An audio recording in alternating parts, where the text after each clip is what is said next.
Star heroine Samantha Valentine's day రోజు చేసిన social media పోస్టులు కొత్త అనుమానాలకు తెరలేపాయి. సమంత సింగిల్ అని ఇన్నాళ్లు అనుకున్నాం, కానీ ఆమె ప్రేమలో ఉన్నారు.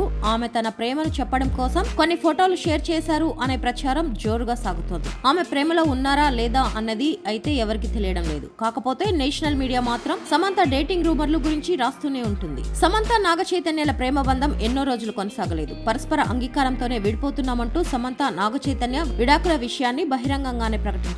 విడాకుల ప్రకటన సమయంలో అందరూ సమంతదే తప్పు అన్నట్లుగా మాట్లాడారు. కానీ సమంత ఆ తర్వాత పలు సందర్భాల్లో మాట్లాడుతూ నాగ చైతన్య మీద పరోక్షంగా కౌంటర్లు వేసింది. తన మాజీ భర్త గురించి సమంత చాలా సందర్భాల్లో మాట్లాడింది. మరోవైపు నాగ చైతన్య సైతం సమంత గురించి 2-3 సార్లు స్పందించాడు. చై సామ్ విడాకుల తర్వాత శోభితా మ్యాటర్ బయటకు వచ్చింది. శోభితా చైతుల డేటింగ్ గురించి ఎన్నో రూమర్లు వచ్చాయి. చివరకు అవే నిజమయ్యాయి. అయితే ఇప్పుడు సమంత డేటింగ్ గురించి రకరకాల రూమర్లు వస్తూనే ఉన్నాయి. నేషనల్ మీడియాలో Samantha family man director Raj గురించి రూమర్లు వస్తుంటాయి. ఈ ఇద్దరు డేటింగ్ లో ఉన్నారని వార్తలు రాసేస్తున్నారు. కానీ సమంత వీటిపై ఎప్పుడూ స్పందించలేదు. ఇక తాజాగా సమంత వ్యాలంటైన్స్ డే సందర్భంగా వేసిన పోస్టులను చూస్తుంటే మళ్లీ ప్రేమలో పడినట్లుగా అనిపిస్తోంది. మరి నిజంగానే సమంత ప్రేమలో ఉందా, మళ్లీ పెళ్లికి రెడీ అవుతుందా అన్నది తెలియాలంటే ఇంకొన్ని రోజులు ఆగాల్సిందే. సమంత ప్రస్తుతం రాజ్ అండ్ డీకేలతో అయితే క్లోజ్ గానే ఉంటుంది. గత ఏడాది వారి దర్శకత్వంలోనే సిటాడెల్ అంటూ సమంత ఆడియన్స్ ముందుకు వచ్చింది. సమంత ప్రస్తుతం అయితే మయోసైటిస్ నుంచి పూర్తిగా కోలుకున్నట్లు కనిపిస్తోంది. కరోనా టైంలో మయోసైటిస్ తో సమంత ఎంతగానో బాధపడింది. చికిత్స కోసం రకరకాల పద్ధతులను కూడా వాడింది. ఆయుర్వేదం, ప్రకృతి వైద్యాన్ని కూడా ఆశ్రయించింది. ఇప్పుడు సమంత పూర్తి ఆరోగ్యవంతురాలుగా మారింది. ఒక్కపట్లో మళ్లీ హెచ్వి వర్కౌట్లు చేస్తుంది. బంగారం అంటూ సమంత ఆడియన్స్ ముందుకు వచ్చేందుకు ప్రిపేర్ అవుతుంది. కానీ ఇంతవరకు సమంత బంగారం మూవీకి సంబంధించి అప్డేట్లు